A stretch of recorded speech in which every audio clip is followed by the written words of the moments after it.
you ready to push the boundaries and take your company to the next level? I'm Stacy Goodman, founder of Origamic Solutions, and we're here to be your co-pilot, navigating you to operational excellence and helping you level up with love.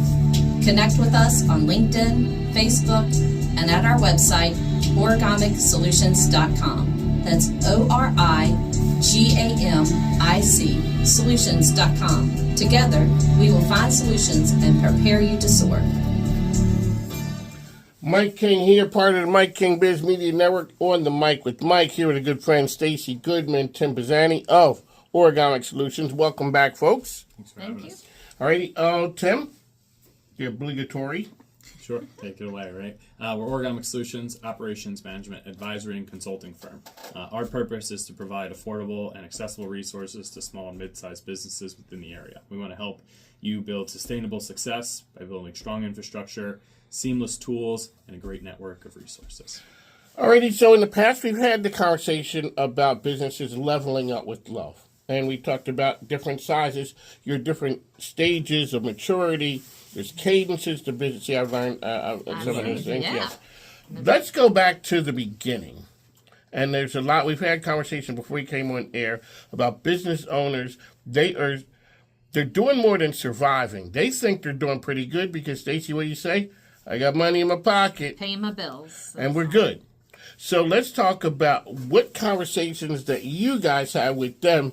The paying the bills, it may seem good and warm and fuzzy, but there's another step that can happen for that to be a reality. Right. So I think, and I'll say this from my own personal experience, it depends on what your goal was. So when I started Origamic, the goal was to have freedom to make my own decisions, decide how far and how fast across this trajectory I was going to go. I needed flexibility to be a mom and be able to help with my son and be at all. I wanted to be at all of his sporting events. My mom started her business for a similar reason. She worked in a flower shop. And I had a soccer game, and it was falling near a holiday weekend, and they told her she needed to work, and she wanted to be at my soccer game. And so she, not long after that, had gotten a little frustrated, and she left. And this was a family that we've known all our lives, but she left that business and started her own, businesses, and for that purpose. And a lot of solopreneurs, or we call propreneurs, right? So you already know how to do what you do. You now just want that freedom and that flexibility, and you want to be in charge of making the decisions. That works fine as long as you have enough money and you're making enough money to pay your bills. And usually that is based on what do you need to live and support your family. So the threshold is fairly low. If I'm doing that and I have these, I'm happy. Some people who start those businesses, that's as far as they want to go. They really don't have the vision or the dream to grow that business beyond that space. But for those that do have a inkling in their mind that I could do something a little bit more with this, or they watch a YouTube and get inspired, they have somebody that comes into their life that pushes them. I had, Vida. She was like, what are you going to do? You don't have to do it right now, but you do need to think down the road when your son is older and he's more independent and not as dependent on me. What am I going to do? So that's where the leveling up is. So they've hit level 1. They're doing good. They're meeting those goals. But now could I do more? And that is either inspired by something personal in their purpose of I'm getting older.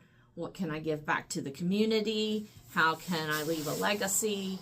Or I just want to make sure I have enough money for retirement, right? So I need to bring on some extra money. So it depends on what that ultimate goal is. And my goals shifted. So I started part of it was happenstances. I had a contract, and my client kept going, hey, can you take so-and-so as a subcontractor? Mm-hmm. Can you pick up so-and-so as a subcontractor? Because the people they were subbing under decided they didn't want to do it anymore. So I would pick them up. So then the team started to grow, and I started to go, oh, okay, wait a minute, I got to manage more people. And I got comfortable with that. And then I got introduced to a different ecosystem with you and Tiffany and John and Brian, and we started to encourage each other to continue to grow. And then you had to level up again because it was hard. Now I have, we just brought on Jim. Jim was a coworker of mine and a mentor, but he brings a whole nother level. So now I'm getting more phone calls and more opportunities, and that's requiring us to level up. So those things happen, but it's an uncomfortable transition, right? You have to go outside of your comfort zone. So you need support people to help you navigate that. So we were talking about leveling up with love coming off of a video game, right? So when I grew up, you just figured the game out. You just keep playing and playing and playing and playing, getting your butt kicked. Tim likes to run into the door 35 times, but he'll figure it out. Now the new level of play is you watch some of the gamers on the YouTube and they play the game. So you watch the game being played for a while, then you pick it up and you start playing it yourself. That is now with this new technology, with YouTube being out there, with hopefully the new network we're trying to build for small businesses is making information and people accessible.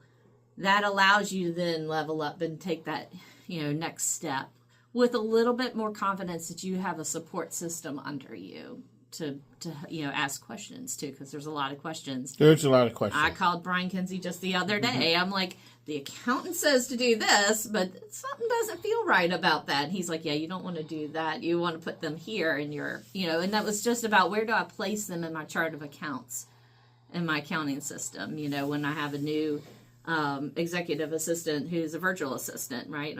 I'm contracting her through another small business. How do you put that into the chart of accounts properly? It's just a tactical question, but to have someone who I can call makes a world of difference. Alrighty, Tim. Now your part of the equation is you got to take all that and turn it into a sales call. Sure. You got to take all that and turn it into prospects becoming clients. Let's go through the process and also add in there. We had some talk about the trades earlier and the importance of, like you say, you're a propreneur. You're a pro at what you do.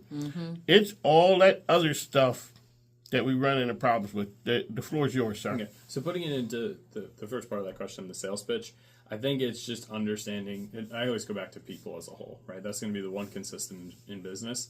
And it's simply just identifying what their pain point is and then helping them make the realization themselves that our network of resources is going to be the solution to whatever that pain point is, right? Because it may just be, okay, I need somebody to have that phone call with, right? Just to double check and verify so I feel really good.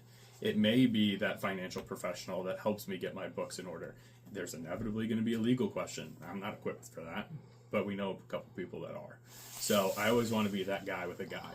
And if I can make that connection for somebody, it's going to be great. And then within the trade specifically, why I feel really good about, working with them and trying to be more incorporated within that network of individuals is because they're extremely hardworking individuals. But similar to me, when I opened my business, I wasn't formally educated at that time. I learned School of Hard Knocks, unfortunately. 35 times. 35. Yeah, 35. He's at least, persevering and persistent. Yeah. Gotta give him credit. Yeah. But you know the sad part is, describe it. he ain't the only guy running into that wall over and over. There's a whole bunch of us going the same thing, and you guys are saying there may be an easier way to get through the door if you just there is a door knob. Yeah, there's a door knob. And all you had to do was turn it. Yeah. So, speaking with those individuals, I want to at least, educate them and let them know that there are people out there that can help them in their business challenges. And a lot of times what I find is with the trades is the owner is also the doer, 99% of the time. Yes, sir. And that's great. They may enjoy the work. I don't want to take away their enjoyment, but it could be something as simple as let's cut your work week down from 70 hours to 40. right? Let's get you out on Friday night with your significant other or your kids. Take that extended vacation and not worry about your business. Your team's going to Tim, be just fine. you're a young guy. You don't understand. No business runs like mine. Yeah. I got to have my hands on all the levers all the time. Mm-hmm. And yeah, that'll come up, and I can, there's a ton of ways you can do that, but I just say, well, what if I just gave you a dashboard you can pull up on your phone to make your life a little easier? You can check it on a Saturday morning and see how your week went. You get back Monday, it's not going to change Saturday and Sunday. But we'll build your dashboard. Young guy kind of. Oh, I love the mobile technology. That's how Yeah. we survived operate, when we yeah. were both, when in June, when he had his daughter and I was on vacation at the same time. Both of us were out, but the businesses, the people were still doing their jobs, and emails were coming in. I can do just about everything on my iPad or my, phone. There's only a few consulting delivery components that I have to have a computer for. As far as running the business, I can pretty much do everything on the mobile devices, and you can create your business to do that. So it's just about what do you need, and to your point, what is your pain point or what is your vision? Because sometimes we're designing solutions to help them get where they want to go. They just don't know how to get there. Sometimes it is to alleviate a pain point. So the solution, sometimes that comes with some pain, alleviating pain points. Mm-hmm. And the business owner is just in their business, working on the business, and they don't see all the possibilities. They don't know what else is available. So, Tim, your part of the equation with this is you don't have to work 70 hours. If you do, okay, you can step away and you have the control. So that is something small businesses need and small businesses don't get. Yeah, and it's always the story that we tell ourselves. I think a lot of times the narrative of behind being a small business owner is it's always going to be a grind. Right? It's always, You're always going to be working. You're going to be feeling like you're drowning, but I signed up for this, and we wear it as a badge of pride. And I don't want to take away the fact that working hard isn't going to be necessary. It is, right? But there's no reason why you need to completely kill yourself on a regular basis to achieve your goals. This is what we do every day, teaching you how to go about and be more strategic in your actions. Right. Because your actions play a big part. Or be more efficient in your processes so that they don't take up as much money and time. Right. Because when we talk about pain points as well, I think a point that needs to be made clear is that doesn't mean your business is unsuccessful. Right. A majority of our clients, they come in at a point of success. They're doing well, and now we want to expand that success. So the thing that we want to continue to drive is, hey, that's good, right? You're doing really well, right? Let's keep that momentum going, but let's do well and be smart.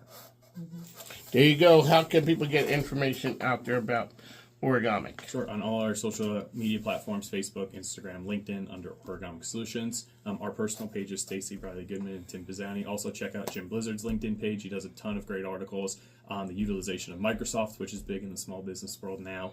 And be sure to check out our YouTube and our newsletter. Because, Stacy, you always say people are paying for things and they don't know what they have and they don't know how to get the most use out of it. Mm-hmm. And they're complaining because this thing isn't working, or I don't even know why I have it. Sometimes you acquire a constellation of systems. It's just like streaming, right?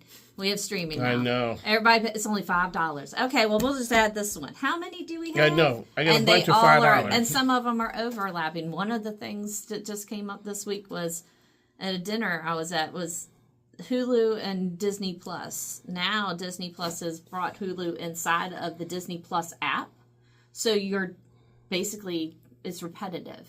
I can see both on either side.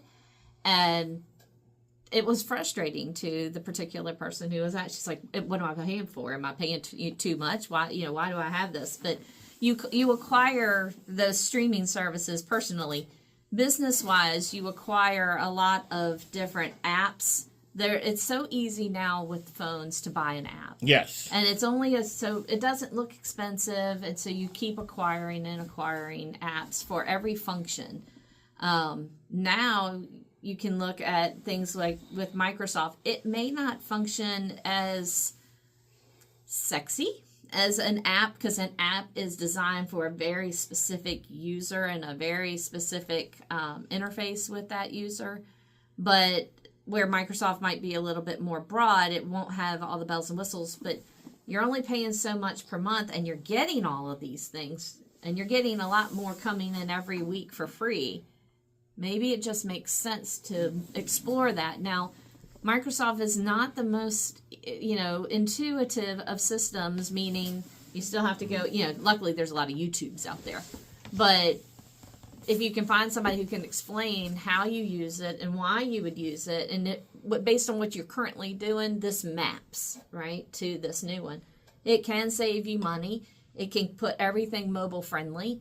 So you can see things, and it builds upon each. The apps work together and they build together, so it makes for a comprehensive one-stop shop, There you go. like going to the mall. Stacey Goodman. Tim, tell folks what's happening with the newsletter. Yeah, so newsletter right now, we just released our latest edition on the 15th Tuesday about the ACT portion of our impact methodology and our recommended reads. Most importantly right now, though, is our community outreach.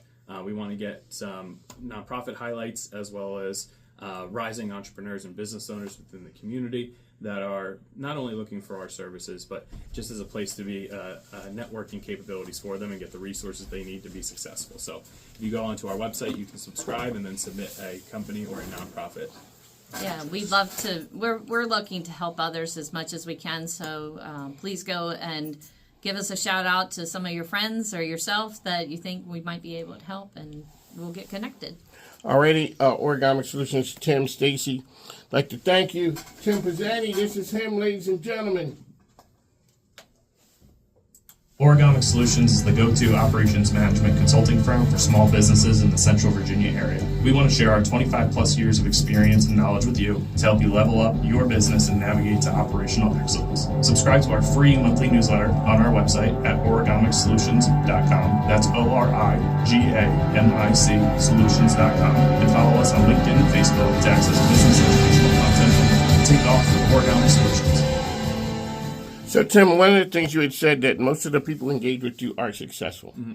You know, the boat is not taking on water, but there's a more efficient and effective way to do it. Yes. Yeah, and it's a natural growing pain within a company, right? We're going through it. We get to a certain We know point what of you feel. Yeah, we get to a certain point of success. We level ourselves up, and they're like, oh, okay, yes, now this is, we know it's coming, but now the process needs to be incorporated and formalized and documented and implemented. And depending on how big your company is, that could or could not include change management components, right? And you don't need to be an expert on everything, right? Continue to do what you do well, be successful, and utilize the resources you have to fill in the gaps. And that's what we look to provide for those companies that are growing through those maturity stages. Tim Pizzani, Stacey Goodman, I'd like to thank you for coming on the program. On the mic with Mike. We'll talk to you guys soon. Thanks, man. Take care.